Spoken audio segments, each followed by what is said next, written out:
Hello അസ്സലാമലൈക്കും എല്ലാവർക്കും പുതിയൊരു വീഡിയോയിലേക്ക് സ്വാഗതം. ഗോതമ്പ് പൊടി വെച്ചിട്ട് വളരെ ഹെൽത്തി ആയിട്ടുള്ള നല്ലൊരു ബ്രേക്ക്ഫാസ്റ്റിൻ്റെ റെസിപ്പി ആയിട്ടാണ് ഇന്ന് വന്നിട്ടുള്ളത്.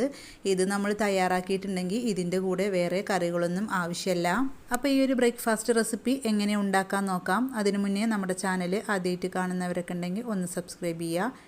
വീഡിയോ കണ്ടുകൊണ്ടിരിക്കുമ്പോൾ തന്നെ ഇഷ്ടപ്പെടുകയാണെങ്കിൽ ഒന്ന് ലൈക്ക് ചെയ്ത് സപ്പോർട്ട് ചെയ്യാം. അപ്പോൾ നേരെ നമുക്ക് വീഡിയോയിലേക്ക് പോകാം. ആദ്യം തന്നെ നമുക്ക് ഒരു മസാല തയ്യാറാക്കിയെടുക്കണം. ഒരുപാട് ചേരുവകളൊന്നും വേണ്ട കേട്ടോ. വളരെ കുറഞ്ഞ ചേരുവകൾ മാത്രം ചേർത്തിട്ട് നമുക്കൊരു മസാല തയ്യാറാക്കിയെടുക്കാം. അപ്പോൾ അതാ ഇതുപോലെ ഒരു പാൻ വെച്ചിട്ടുണ്ട്. അത് നല്ലപോലെ ചൂടായി വരുമ്പോൾ 2 ടീസ്പൂണോളം വെളിച്ചെണ്ണയാണ് കേട്ടോ ഒഴിച്ചു കൊടുത്തിട്ടുള്ളത്. അതിലേക്ക് ചെറിയ 2 സവാള ചെറുതാക്കി മുറിച്ചതാണ് ചേർത്ത് കൊടുത്തിട്ടുള്ളത്. അപ്പോൾ വളരെ കുറച്ച് മസാല മാത്രം കേട്ടോ ഞാനിവിടെ തയ്യാറാക്കുന്നത്. നിങ്ങൾക്ക് എത്രത്തോളം വേണം അതിനനുസരിച്ച് എല്ലാം കൂട്ടിയെടുക്കാം. അപ്പോൾ ഇതിലേക്ക് കുറച്ച് ഉപ്പ് ചേർത്ത് കൊടുക്കുന്നുണ്ട്. അപ്പോൾ പെട്ടെന്ന് നമുക്ക് സവാള വാടി കിട്ടും. മീഡിയം ഫ്ലെയിമിൽ ഏകദേശം 2 മിനിറ്റോളം വെച്ചിട്ട് നമ്മൾ വഴറ്റിയെടുക്കാം കേട്ടോ. അപ്പോൾ നല്ല പോലെ ഒന്ന് സോഫ്റ്റായിട്ട് കിട്ടുള്ളൂ. ഇപ്പോൾ അത് സവാളയ്ക്ക് നല്ല പോലെ വാടി കിട്ടിയിട്ടുണ്ട്. ഇനി ഇതിലേക്ക് ഇഞ്ചി വെളുത്തുള്ളി ചതച്ചതാണ് ചേർത്ത് കൊടുക്കുന്നത്. നിങ്ങൾക്ക് പേസ്റ്റ് വേണമെങ്കിലും ചേർത്ത് കൊടുക്കാം കേട്ടോ. അപ്പോൾ ഞാനിവിടെ 1 ടീസ്പൂണോളം കേട്ടോ ചേർത്ത് കൊടുത്തിട്ടുള്ളത്. ഇനി നല്ലപോലെ വീണ്ടും ഇളക്കി കൊടുക്കുക. അതിൻ്റെ ആ ഒരു പച്ചമണം മാറുന്ന വരെ നമുക്ക് ഇതുപോലെ ഇളക്കി കൊടുക്കാം. ഇപ്പോൾ അതാ അതിൻ്റെ ആ ഒരു പച്ചമണമൊക്കെ നല്ലപോലെ മാറിക്കിട്ടിയിട്ടുണ്ട്. ഇനി ഇതിലേക്ക് നമുക്ക് മസാലപ്പൊടികൾ ചേർത്ത് കൊടുക്കാം കേട്ടോ. അപ്പോൾ ഒരുപാടൊന്നും ചേർത്ത് കൊടുക്കുന്നില്ല. മുളക് പൊടി മഞ്ഞൾപ്പൊടി മാത്രമാണ് കേട്ടോ ചേർത്ത് കൊടുക്കുന്നത്. അപ്പോൾ ഞാനിവിടെ മുളക് പൊടി ഒരു 1/4 ടീസ്പൂണോളം ചേർത്ത് കൊടുക്കുന്നുണ്ട്. എരിവുള്ള മുളക് പൊടിയാണ് കേട്ടോ. പിന്നെ അതുപോലെ തന്നെ ഒരു 1/4 ടീസ്പൂണോളം മഞ്ഞൾപ്പൊടി ചേർത്ത് കൊടുക്കുന്നുണ്ട്. നിങ്ങൾക്ക് കുറച്ചും കൂടെ എരിവ് വേണമെന്നുണ്ടെങ്കിൽ കുരുമുളക് പൊടി അതുപോലെ തന്നെ പച്ചമുളകൊക്കെ ചേർത്ത് കൊടുക്കാം കേട്ടോ. വളരെ സിമ്പിളായിട്ടുള്ള ഒരു മസാലക്കൂട്ടാണ്. അപ്പോൾ അതുകൊണ്ട് തന്നെ ഒരുപാട് പൊടികളൊന്നും ചേർത്ത് കൊടുക്കണ്ട. ഇപ്പോൾ ഈ മുളക് പൊടി മഞ്ഞൾപ്പൊടിയൊക്കെ ചേർത്ത് കൊടുത്തിട്ട് ഏറ്റവും ലോ ഫ്ലെയിമിൽ ഇട്ട് കൊടുത്തിട്ട് ഒരു 2 മിനിറ്റോളം ഇതുപോലെ ഇളക്കി കൊടുക്കുക. അപ്പോൾ അതിൻ്റെ ആ ഒരു പച്ചമണമൊക്കെ നല്ലപോലെ ഒന്ന് മാറി കിട്ടും. ഇപ്പോൾ അതിൻ്റെ ആ ഒരു പച്ചമണം നല്ലപോലെ മാറി കിട്ടിയിട്ടുണ്ട്. ഇനി ഇതിലേക്ക് ഞാൻ ചേർത്ത് കൊടുക്കുന്നത് ഉരുളക്കിഴങ്ങാണ്. മീഡിയം സൈസിലുള്ള 2 ഉരുളക്കിഴങ്ങ് നല്ലപോലെ വേവിച്ചിട്ട് ഒന്ന് ഉടച്ചു കൊടുത്തതാണ് കേട്ടോ. മിക്സിയിലൊന്നും അടിച്ചെടുക്കരുത്. ഒരു സ്പൂണോ അല്ലെങ്കിൽ ഒരു ഫോർക്ക് എന്തെങ്കിലും വെച്ചിട്ട് ഇതുപോലെ ഉടച്ചെടുത്താൽ മതി. എന്നിട്ട് ഇതിലേക്ക് ചേർത്ത് കൊടുത്തിട്ട് ഈ ഒരു സവാളയുടെ ആ ഒരു മസാല ഉണ്ടല്ലോ അതിൽ നല്ലപോലെ ഒന്ന് മിക്സ് ചെയ്തെടുക്കുക. അപ്പോൾ ഈ ഉരുളക്കിഴങ്ങിൻ്റെ കഷ്ണങ്ങളൊന്നും പാടില്ല കേട്ടോ. നല്ലപോലെ ഉടച്ചെടുക്കണം. ഇപ്പോൾ ഇതുപോലെ ഒന്ന് മിക്സ് ചെയ്തതിൻ്റെ ശേഷം ഇതിലേക്ക് ഞാനൊരു 2 ടേബിൾ സ്പൂണോളം വെള്ളം ഒഴിച്ചു കൊടുക്കുന്നുണ്ട്. അപ്പോൾ അത് ഒരുപാട് കട്ടിയാണ് കേട്ടോ. നമ്മൾ ഉരുളക്കിഴങ്ങ് വേവിച്ചിട്ട് ഉടച്ച് വെച്ചിട്ട് തണുത്ത് പോയപ്പോൾ നല്ല കട്ടിയിട്ടാണ് കിട്ടിയിട്ടുള്ളത്. അപ്പോൾ ചെറുതായിട്ടൊന്ന് ലൂസാകാൻ വേണ്ടിയിട്ടാണ്. എന്നാൽ നല്ലപോലെ ലൂസാവും ചെയ്യരുതേ. അപ്പോൾ ഒരു 2-3 ടേബിൾ സ്പൂൺ അതിൽ കൂടുതൽ ചേർത്ത് കൊടുക്കരുത് കേട്ടോ. അപ്പോൾ ഞാനിവിടെ ഏകദേശം 2 ടേബിൾ സ്പൂണാണ് ചേർത്ത് കൊടുത്തിട്ടുള്ളത്. എന്നിട്ട് ഇതുപോലെ ഒന്ന് മിക്സ് ചെയ്തെടുക്കുക. കറിവേപ്പില വേണ്ടവർക്ക് അത് ചേർത്ത് കൊടുക്കാം. മല്ലിയില വേണ്ടവർക്ക് അത് ചേർത്ത് കൊടുക്കാം കേട്ടോ. അതുപോലെ തന്നെ നിങ്ങൾക്ക് കുറച്ചും കൂടെ ഹെൽത്തി ആയിട്ട് വേണമെന്നുണ്ടെങ്കിൽ ക്യാരറ്റ് ചേർത്ത് കൊടുക്കുക, ക്യാബേജ് അങ്ങനെ വെജിറ്റബിൾസൊക്കെ ചേർത്ത് കൊടുക്കാം. ഇത് സിമ്പിളായിട്ടാണ് ഞാനിവിടെ തയ്യാറാക്കിയിട്ടുള്ളത്. ഇപ്പോൾ അത് നല്ലപോലെ മിക്സ് ചെയ്തെടുത്തിട്ടുണ്ട്. അപ്പോൾ ഇത്ര മതി കേട്ടോ. ഇനി നമുക്ക് ഫ്ലെയിം ഓഫ് ചെയ്തിട്ട് ഇത് വേറൊരു പാത്രത്തിലേക്ക് മാറ്റാം. അപ്പോൾ ഞാനിവിടെ ചെയ്തെടുക്കുന്നത് ഗോതമ്പ് പൊടിയും കുറച്ച് അരിപ്പൊടിയും ചേർത്ത് കൊടുത്തിട്ടാണ് കേട്ടോ. നിങ്ങൾക്ക് വേണമെങ്കിൽ മൈദപ്പൊടി ചേർത്തിട്ടും ഉണ്ടാക്കിയെടുക്കാം. അപ്പോൾ ഞാനിവിടെ 1/2 കപ്പ് ഗോതമ്പ് പൊടി അതുപോലെ തന്നെ ഒരു 1/4 കപ്പിന് താഴെ അരിപ്പൊടി എടുത്തിട്ടുണ്ട്. അതിലേക്ക് കുറച്ച് വെള്ളം ഒഴിച്ചിട്ട് നല്ലപോലെ ഒന്ന് മിക്സ് ചെയ്തെടുക്കുക. സാധാരണ നമ്മൾ ദോശയൊക്കെ തയ്യാറാക്കാൻ ഉണ്ടാക്കുമല്ലോ അതേപോലെ ആക്കിയെടുക്കുക കേട്ടോ. അപ്പോൾ അതിൻ്റെ പരുവൊക്കെ എല്ലാവർക്കും അറിയാം. അപ്പോൾ അതേ രീതിക്ക് നമ്മൾ ആക്കിയെടുക്കുക. ഒരുപാട് ലൂസാക്കി എടുക്കരുതേ. കുറച്ചും കൂടി ഹെൽത്തി ആയി കിട്ടാൻ വേണ്ടിയിട്ടാണ് ഞാനിവിടെ ഗോതമ്പ് പൊടി എടുത്തിട്ടുള്ളത്. അപ്പോൾ നിങ്ങൾക്ക് നേരത്തെ പറഞ്ഞ പോലെ തന്നെ മൈദ വെച്ചിട്ടും ചെയ്തെടുക്കാം. അപ്പോൾ നമ്മളെടുക്കുന്ന പൊടിക്കനുസരിച്ചായിരിക്കും വെള്ളമൊക്കെ ചേർത്ത് കൊടുക്കേണ്ടത്.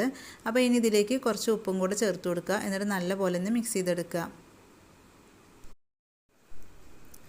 ഇപ്പോൾ അത് നല്ലപോലെ ഉപ്പൊക്കെ ചേർത്തിട്ട് മിക്സ് ചെയ്തെടുത്തിട്ടുണ്ട്. അപ്പോൾ ഇതിൻ്റെ പരുവം നിങ്ങൾക്ക് കാണുമ്പോൾ തന്നെ അറിയാം. സാധാരണ നമ്മൾ ദോശമാവിൻ്റെ ആ ഒരു രീതിക്കാണ് ഉണ്ടാക്കിയിട്ടുള്ളത്. ഇനി നമുക്ക് ഇതിവിടെ മാറ്റി വെക്കാം.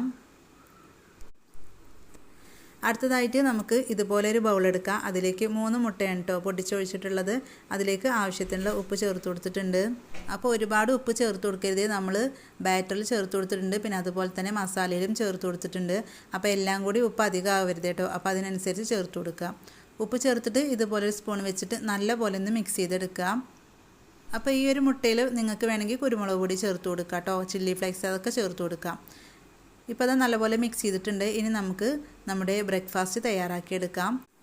അപ്പോൾ ദാ ഇതുപോലെ ഒരു പാൻ വെച്ചിട്ടുണ്ട്. നല്ലപോലെ ചൂടായിട്ടുണ്ടെങ്കിൽ മീഡിയം ഫ്ലെയിമിൽ ഇട്ട് കൊടുക്കുക. എന്നിട്ട് ഇതുപോലെ ദാ ഒരു തവി മാവ് ഒഴിച്ചു കൊടുത്തിട്ട് ദാ ഇതുപോലെ ഒന്ന് പരത്തി കൊടുക്കുക. ഒരുപാട് വലുപ്പത്തിൽ ഞാൻ പരത്തി കൊടുക്കുന്നില്ല കേട്ടോ. അപ്പോൾ നമ്മൾ സാധാരണ ഗോതമ്പ് ദോശയൊക്കെ തയ്യാറാക്കുന്ന പോലെ തന്നെയാണ് കേട്ടോ. ഇനി ഇതിൻ്റെ മുകളിലേക്ക് കുറച്ച് മുട്ട ഒഴിച്ചു കൊടുക്കുക കേട്ടോ. നമ്മൾ നേരത്തെ മിക്സ് ചെയ്ത് വെച്ചിട്ടുണ്ടായിരുന്ന ആ ഒരു മുട്ട ഉണ്ടല്ലോ, അത് ഒഴിച്ചു കൊടുക്കുക. നമ്മൾ മുട്ട ഒഴിച്ചു കൊടുത്തതിൻ്റെ ശേഷം ഒരു സ്പൂൺ വെച്ചിട്ട് ദാ ഇതുപോലെ ഈ ഒരു ദോശൻ്റെ എല്ലാ വശത്തും ആക്കി കൊടുക്കുക. എന്നിട്ട് ഏകദേശം ഈ ഒരു ദോശ ഒരു സൈഡ് ആയിട്ടുണ്ടെങ്കിൽ നമുക്ക് തിരിച്ചിട്ട് കൊടുക്കാം. ഇപ്പോൾ ദാ ഇത് ഏകദേശം തിരിച്ചിട്ട് കൊടുക്കാനായിട്ടുണ്ട് കേട്ടോ. അപ്പോൾ നമുക്ക് തിരിച്ചിട്ട് കൊടുക്കാം. ഇതിൽ നമ്മൾ അരിപ്പൊടി ചേർത്ത് കൊടുത്തുകൊണ്ട് തന്നെ അത്യാവശ്യം നല്ല രീതിയിൽ തന്നെ ഒരു സൈഡ് ആയി കിട്ടണം കേട്ടോ. എന്നിട്ട് തിരിച്ചിട്ട് കൊടുത്താൽ മതി.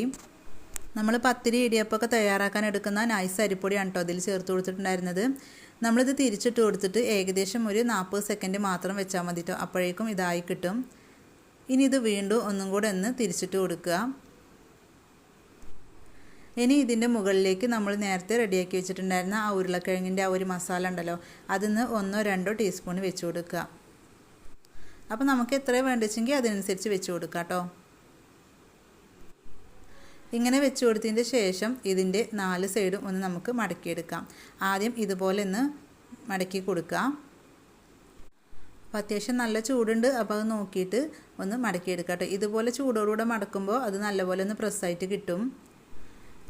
അപ്പോൾ ഇതാ നമ്മുടെ ഈ ഒരു ദോശ 4 സൈഡും നല്ലപോലെ ഒന്ന് മടക്കിയെടുത്തിട്ടുണ്ട്. അപ്പോൾ ചൂട് കാരണം കറക്റ്റായിട്ട് മടക്കിയെടുക്കാൻ പറ്റുന്നില്ല കേട്ടോ. അപ്പോൾ നോക്കിയിട്ട് മടക്കിയെടുക്കാം. അപ്പോൾ ഇനി ഇതൊന്ന് തിരിച്ചിട്ട് കൊടുക്കുക കേട്ടോ. എന്നിട്ട് ഇതുപോലെ ഒന്ന് പ്രസ് ചെയ്ത് കൊടുക്കുക. എന്നിട്ട് പാനിൽ നിന്ന് എടുത്ത് മാറ്റുക.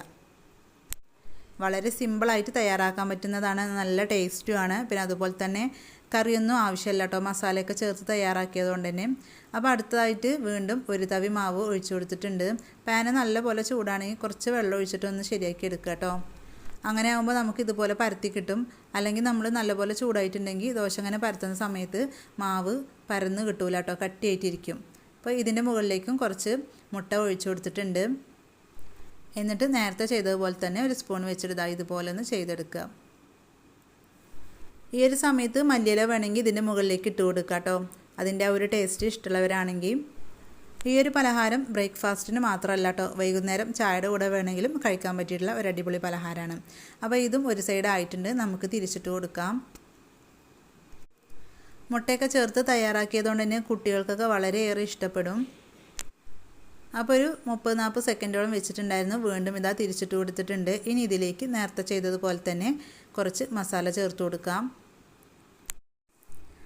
അപ്പോൾ ഇതേപോലെ നിങ്ങൾ ചെയ്ത് നോക്കിയിട്ടില്ലെങ്കിൽ ഒരു തവണ ചെയ്ത് നോക്കുക കേട്ടോ. നല്ല ടേസ്റ്റാണ്. ഇതുപോലെ ഉരുളക്കിഴങ്ങിൻ്റെ മസാല തന്നെ ഉണ്ടാക്കണമെന്നില്ല കേട്ടോ. നിങ്ങൾക്ക് കോളിഫ്ലവർ വെച്ചിട്ടും ചെയ്യാം. പിന്നെ അതുപോലെ തന്നെ ചിക്കൻ വെച്ചിട്ടൊക്കെ ചെയ്യാം. ഇത് നമ്മൾ ഓയിലൊന്നും മുക്കി പൊരിക്കുന്നില്ല. അതുകൊണ്ട് തന്നെ ഏത് പ്രായക്കാർക്ക് വേണമെങ്കിലും കഴിക്കാൻ പറ്റുന്നതാണ്. അപ്പോൾ അതാ രണ്ടാമത്തെ നമ്മൾ ഇതുപോലെ റെഡിയാക്കി എടുത്തിട്ടുണ്ട്.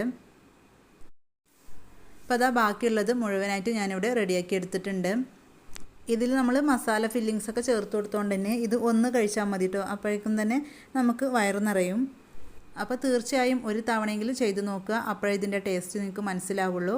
അപ്പോൾ ഇത്രയുള്ളൂ നമ്മുടെ ഇന്നത്തെ വീഡിയോ. എല്ലാവർക്കും ഇഷ്ടപ്പെട്ടു എന്ന് വിചാരിക്കുന്നു. ഇഷ്ടപ്പെട്ട ഒന്ന് ലൈക്ക് ചെയ്യുക. അതുപോലെ തന്നെ നിങ്ങളുടെ അഭിപ്രായങ്ങൾ അറിയിക്കുക.